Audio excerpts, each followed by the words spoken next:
പ്രിയമുള്ളവരെ, നമ്മുടെ നാടിൻ്റെ പോക്ക് എന്ന് പറഞ്ഞാൽ സ്ത്രീകളും കുട്ടികളുമൊക്കെ കൊല ചെയ്യപ്പെടുന്നത് ഇപ്പോൾ ഒരു സർവ്വസാധാരണമായ ഒരു അവസ്ഥയിലേക്ക് എത്തിയിരിക്കുകയാണ്.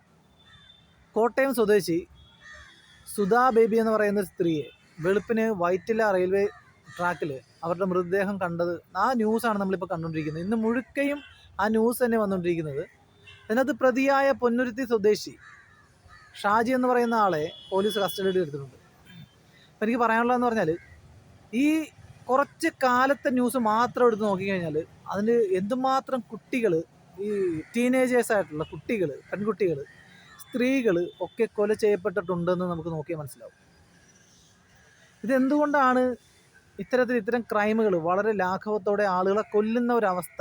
നമുക്കറിയാം, നിമിഷ പ്രിയ എന്ന് പറയുന്ന ഒരു സ്ത്രീ, അവർ ഒരു യമൻ യുവാവിനെ കൊന്നത് നമ്മൾക്കെല്ലാം അറിയാവുന്നൊരു കാര്യമാണ്. അത് ഭയങ്കര വലിയ വാർത്തയാണ്. അവരിപ്പോഴും വധശിക്ഷ കാത്ത് യമനിലെ ജയിലിൽ കിടപ്പുണ്ട്. നമുക്കറിയാം, അവിടുത്തെ ഒരു യുവാവിനെ കൊന്നത് ഇത്രയേറെ ചർച്ച ചെയ്യപ്പെട്ട നമ്മുടെ കേരളത്തിൽ ഇതിപ്പോൾ നിത്യം സംഭവിക്കുന്ന ഒരു അവസ്ഥയായി മാറിയിരിക്കുകയാണ് കൊലപാതകം എന്ന് പറയുന്നത്, അല്ലേ? അന്യനാട്ടിലെ പൗരന്മാരെ ആരെങ്കിലുമൊക്കെ കൊന്നു കഴിഞ്ഞാൽ അത് നമ്മുടെ നാട്ടിൽ ഇത്രയും ചർച്ചയാകുന്ന എന്തോ ഒരു, എന്താ പറയുക, കേട്ടുകേൾവിയില്ലാത്ത എന്തോ ഒരു കാര്യം, ഒറ്റപ്പെട്ട ഒരു സംഭവം കേൾക്കുന്നത് പോലെ നിമിഷപ്രിയ എന്ന് പറയുന്ന സ്ത്രീയുടെ ചരിത്രങ്ങൾ ഈ ചാനലിലൂടെയും ഒക്കെ നമ്മൾ കണ്ടതാണ്. അവരൊരു യമൻ പൗരനെ കൊന്നു എന്നുള്ള വാർത്ത നമ്മൾ കണ്ടതാണ്. പക്ഷെ നമ്മുടെ നാട്ടിൽ നടക്കുന്ന ഇത്തരം കൊലപാതകങ്ങൾ, ഇതിന് ശരിക്കും തടയിടേണ്ടത് ആരാണ്? ഇത്തരം കൊലപാതകങ്ങൾ നടക്കാതിരിക്കാനായിട്ട് മുൻകൈ എടുക്കേണ്ടത്, അല്ലെങ്കിൽ അതിനെ തടയിടേണ്ടത് ആരാണ്? നമ്മൾ സാധാരണ ജനങ്ങൾ നമ്മൾ മനസ്സിലാക്കേണ്ട കാര്യം എന്ന് പറഞ്ഞാൽ, ഇതൊരു സ്ത്രീയാണ്, അമ്മയോടൊപ്പം താമസിക്കുന്ന, വിവാഹബന്ധം വേർപെടുത്തി അമ്മയോടൊപ്പം താമസിക്കുന്ന ഈ സ്ത്രീ സുധാ ബേബി എന്ന് പറയുന്ന സ്ത്രീ മരണപ്പെട്ടു. അവരുടെ കൂടെ ആണുങ്ങൾ ആരും ഇല്ല എന്നുള്ളത് നമുക്ക് മനസ്സിലായിട്ടുണ്ട്. കാരണം അത് അന്വേഷണത്തിൽ മനസ്സിലായി. അവരുടെ സിം കാർഡ്, അവരുടെ മൊബൈൽ ഫോൺ ആ മൃതദേഹത്തിനരികിലുണ്ടായിരുന്നു. അപ്പോൾ അത് അന്വേഷിച്ച് ചെന്ന പോലീസ്, ആ നമ്പറിൽ അന്വേഷിച്ച് ചെന്ന പോലീസിന് മനസ്സിലായത് ഇവരമ്മയോടൊപ്പം എറണാകുളത്ത് താമസിക്കുകയാണെന്നാണ്. മനസ്സിലായോ? അപ്പോൾ ആ സ്ത്രീയെ വെളുപ്പിന് 3 മണിക്ക് ഈ പൊന്നുരുത്തി സ്വദേശി ഷാജി എന്ന് പറയുന്ന വ്യക്തിയും ആ സ്ത്രീയും കൂടെ കാറിൽ വന്നിറങ്ങുന്ന ആ ഒരു CCTV ദൃശ്യം പോലീസിന് ലഭ്യമായിട്ടുണ്ട്. മനസ്സിലാകുന്നുണ്ടോ? ശരിക്കും പറഞ്ഞാൽ ഈ കൊലപാതകം എന്ന് പറയുന്ന സംഭവം നടത്താനായിട്ട് എന്തുകൊണ്ടാണ് ഇത്രയും ഒരു പേടിയില്ലാതെ വളരെ ലാഘവത്തോടെ ഈ കൊല്ലുന്നത്? അതിൻ്റെ കാരണം എന്താണ്? നമുക്കെല്ലാവർക്കും അറിയാം. ഇപ്പോൾ ഈ കഴിഞ്ഞ കുറച്ച് കാലമായിട്ട് നമ്മൾ കേൾക്കുന്നൊരു കാര്യമാണ്. നമുക്ക് മലയാറ്റൂരിൽ ഒരു പെൺകുട്ടിയെ കല്ലിനിടിച്ച് സഹപാഠിയായിട്ടുള്ള ഒരു വ്യക്തി, ഒരു കുട്ടി, സഹപാഠിയല്ല, ആ കുട്ടിയെ സ്നേഹിക്കുന്ന അതേ പ്രായത്തിലുള്ള ഒരു ചെറുപ്പക്കാരൻ കൊന്നത് നമ്മൾ കണ്ടതാണ്. ശരിക്കും അവൻ എന്ത് ശിക്ഷയാണ് കിട്ടിയത്? അവനെ പിടിച്ച് റിമാൻഡ് ചെയ്തെന്നുള്ളതല്ലാതെ പ്രത്യേകിച്ച് അവനൊരു ശിക്ഷ കൊടുത്തെന്നോ, അല്ലാതെ ഈ പറയുന്ന രീതിയിലുള്ള കാര്യങ്ങളോ ഒന്നും, അല്ലെങ്കിൽ ജനങ്ങൾക്ക് ഭയം വരുന്ന രീതിയിൽ, സമൂഹത്തിന് ഭയം ഉണ്ടാകുന്ന രീതിയിൽ, ഇനി തെറ്റാവർത്തിക്കാൻ പാടില്ല എന്ന് സമൂഹത്തിനൊരു ബോധ്യം വരുന്ന രീതിയിൽ എന്ത് ശിക്ഷയാണ് കൊടുത്തത്? ഈ കൊലപാതകം എന്ന് പറയുന്ന സംഭവം ചെയ്തിട്ട് വളരെ മാന്യമായിട്ട് പുറത്തിറങ്ങി നടക്കുന്ന ആളുകളെ എനിക്ക് നേരിട്ടറിയാം. അതായത് അങ്ങനെ വളരെ മാന്യമായിട്ട് ചിരിച്ച് കളിച്ച് തമാശ പറഞ്ഞ് നിത്യം ജോലിക്ക് പോയി വളരെ മാന്യമായിട്ട് ജീവിക്കുന്ന ആളുകളെ കൊലപാതകം ചെയ്തിട്ട് ശിക്ഷ കിട്ടാതെ നല്ല അന്തസ്സായിട്ട് സമൂഹത്തിൽ ജീവിക്കുന്ന ഒരുപാട് ആളുകളെ എനിക്കറിയാം, നേരിട്ടറിയാം. അപ്പം നമ്മളുടെ നാട്ടിലെ നിയമം ഇത് ആരെയാണ് പ്രോത്സാഹിപ്പിക്കുന്നത്? ഈ ഇത്തരം ക്രിമിനൽസിനെയാണോ, അതോ ഈ പറയുന്ന ഇരകൾക്ക് വേണ്ടിയാണോ ശരിക്കും നമ്മുടെ നിയമം നിൽക്കുന്നത്? ഇതിപ്പോൾ നിത്യസംഭവമായി മാറിയിരിക്കുകയാണ്. അതായത് കൊല്ലും കൊലയും നമ്മുടെ കേരളത്തിൽ ഇപ്പോൾ അങ്ങും ഇങ്ങും എവിടെയെങ്കിലുമൊക്കെ 1, 2, 3 ഇപ്പം നടക്കുന്ന അവസ്ഥയാണ്. നമുക്കറിയാം, സൗദി അല്ലെങ്കിൽ ഈ പറയുന്ന പോലെ ദുബായ് അല്ലെങ്കിൽ ഗൾഫ് കൺട്രീസൊക്കെ എടുത്ത് നോക്കിക്കഴിഞ്ഞാൽ അവിടെ നിത്യസംഭവം അല്ല കൊലപാതകം എന്ന് പറയുന്നത്. പോട്ടെ, വധശ്രമമോ അല്ലെങ്കിൽ മോഷണമോ അല്ലെങ്കിൽ തമ്മിത്തല്ലോ റോഡേ കിടന്നതല്ലോ, ഇതൊന്നും ഈ പറയുന്ന രാജ്യങ്ങളിലൊന്നും നിത്യസംഭവമല്ല. യാദർശികമായിട്ട് സംഭവിച്ചു പോകുന്ന ഒറ്റപ്പെട്ട സംഭവങ്ങളായിട്ടാണ് ഇതിനെ അവിടെയൊക്കെ കാണാൻ പറ്റുന്നത്. നമ്മുടെ നാട്ടിൽ എന്തുകൊണ്ടാണ് ഇത്രയും നിയമവും? നമുക്കറിയാം, ഒരു വാഹനം ഹെൽമെറ്റ് എന്ന് പറയുന്ന സാധനം വെക്കാതെ പോയി കഴിഞ്ഞാൽ നമ്മൾക്ക് ഫൈൻ അടിക്കും.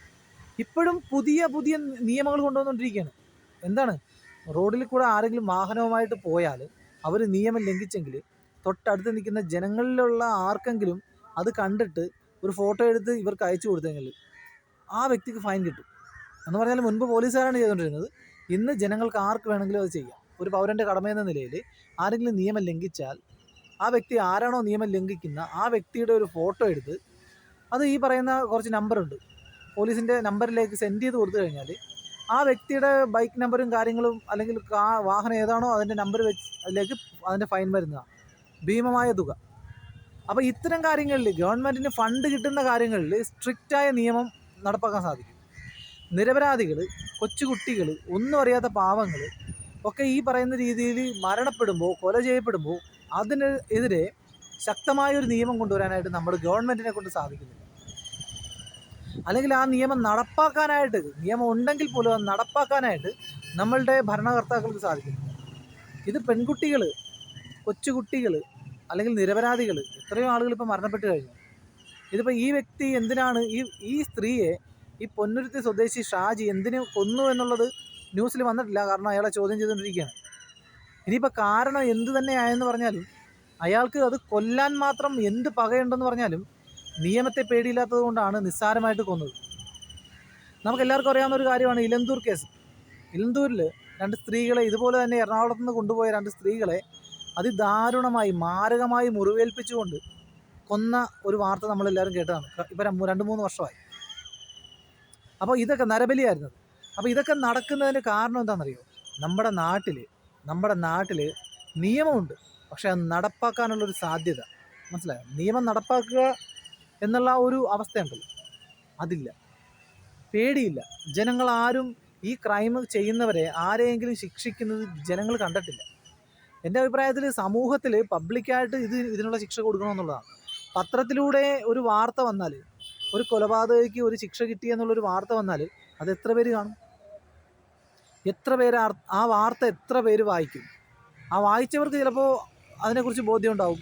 ഒരാളൊരു കൊലപാതകം ചെയ്തെന്നും ആ വ്യക്തിക്ക് ഒരുപക്ഷെ ജീവപര്യന്തം കിട്ടിയെന്നും ഒക്കെ നമുക്കെല്ലാവർക്കും അറിയാവുന്നൊരു കാര്യമാണ്. നടിയെ പീഡിപ്പിച്ച കേസിൽ ശിക്ഷ വിധിച്ച ആ കോടതി എങ്ങനെയാണ് ശിക്ഷ വിധിച്ചതെന്ന് നമ്മളെല്ലാവരും കണ്ടതാണ് അല്ലേ?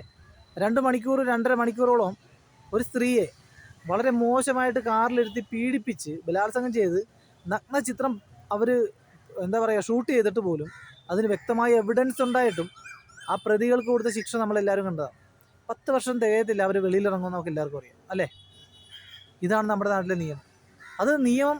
ഇത്തരം നിയമങ്ങൾ, ഇത്തരം വിധികൾ നമ്മുടെ നാട്ടിലെ കുറ്റകൃത്യങ്ങളെ പ്രോത്സാഹിപ്പിക്കുന്നതാണോ അതോ അതിന് തടയിടുന്നതാണോ? നമ്മൾ ചിന്തിച്ച് നോക്കിയാൽ മതി. നമ്മുടെ നാട്ടിൽ എന്തും നടക്കും എന്നുള്ളൊരവസ്ഥയാണ്. ഇപ്പോൾ നമുക്കറിയാം, സോഷ്യൽ മീഡിയയിലൂടെ ലോകത്തിൻ്റെ ഏത് കോണിലുള്ള കാര്യങ്ങളും നമുക്ക് വിരൽത്തുമ്പിൽ നമ്മുടെ അടുത്തിരുന്ന് നമുക്കറിയാൻ പറ്റും. പക്ഷെ ഞാൻ നോക്കിയിട്ട് നമ്മുടെ കേരളത്തിൽ നടക്കുന്ന ക്രൈംസ്, അതായത് കഴിഞ്ഞ ദിവസം നമ്മൾ കണ്ടതാണ്, ഇന്നലെ ഭക്ഷണം കഴിച്ച പൈസ ചോദിച്ചിട്ട് ആ ചോദിച്ചതിന് ഹോട്ടലിലെ ജീവനക്കാരെയും ഹോട്ടലിലെ മുതലാളിനെയൊക്കെ കയറി തല്ലുന്നത്. ഇതൊക്കെ ഏത് നാട്ടിൽ നടക്കും? നമ്മളുടെ ഇവിടുന്ന് ജോലി തിരക്കി പോകുന്ന വളരെ വലിയ കുറ്റകൃത്യങ്ങൾ ചെയ്തിട്ട്, അല്ലെങ്കിൽ ഈ പറയുന്നത് പോലെ ഒരുപാട് പ്രശ്നങ്ങളും വഴക്കുകളും ഒക്കെ ഉണ്ടാക്കിയിട്ട് അവസാനം ഇവിടുന്ന് ഗൾഫ് കൺട്രികളിൽ പോയിട്ട് അവിടെ ചെന്ന് അനങ്ങാതെ മാന്യമായിട്ട് ജീവിക്കുന്ന ആളുകളുണ്ട്. ഇവിടുത്തെ കൊടികെട്ടിയ വില്ലന്മാർ, അല്ലെങ്കിൽ ഇവിടുത്തെ സിനിമാ സ്റ്റൈലിൽ വഴക്കുണ്ടാക്കിയ ആളുകളെ വിറപ്പിച്ചവന്മാർ ഇവിടുന്ന് അന്യനാടുകളിൽ പോയിട്ട്, വിദേശ രാജ്യങ്ങളിൽ പോയിട്ട് പൂച്ചയെ പോലെ ജോലിയെടുത്ത് ആരോടും കയർക്കാതെ മിണ്ടാതെ ജോലി ചെയ്യുന്ന ആളുകളുണ്ട്. അതെന്തുകൊണ്ടാണ്? ആ നാട്ടിലൊരു നിയമമുണ്ട്, ആ നാട്ടിലെ നിയമത്തിനെ പേടിയുണ്ട്. അതുകൊണ്ടാണ്. നമ്മുടെ നാട്ടിലെ നിയമത്തെ പേടിയില്ലാത്തത് കൊണ്ടാണ് ഇത്തരത്തിൽ പത്രക്കാർക്കും ചാനലുകാർക്കും വാർത്തയാക്കാനായിട്ട് ഓരോ മൃതദേഹങ്ങൾ കിട്ടിക്കൊണ്ടിരിക്കുന്നത്. മനസ്സിലാകുന്നുണ്ടോ? നമ്മുടെ നാട്ടിലെ നിയമത്തിനെയും പോലീസുകാർക്ക് ഞാൻ കുറ്റം പറയത്തിലൊരിക്കും. കാരണം പോലീസുകാർക്ക് ഒരു പരിമിതിയുണ്ട്. അവരെ മാന്യമായിട്ട് അന്വേഷിച്ച് കണ്ടുപിടിച്ച ഒരു പ്രതിയെയും കൊണ്ട് കോടതി ചെല്ലുമ്പോൾ ആ പ്രതിയെ വെറുതെ വിടുന്ന അവസ്ഥയാണ് സത്യം പറഞ്ഞാൽ കാണുന്നത്, തെളിവുകളുടെ അഭാവത്തിൽ. ഈ തെളിവുകൾ പോലീസുകാർ ഉണ്ടാക്കി കൊടുത്താൽ പോലും അത് കണ്ടില്ലെന്ന് നടിക്കുന്ന ജഡ്ജിമാരുള്ള നാടാണ് നമ്മുടെ. നമുക്കറിയാം അത് ഏത് കേസാണെന്ന് ഞാൻ പ്രത്യേകിച്ച് പറയുന്നില്ല.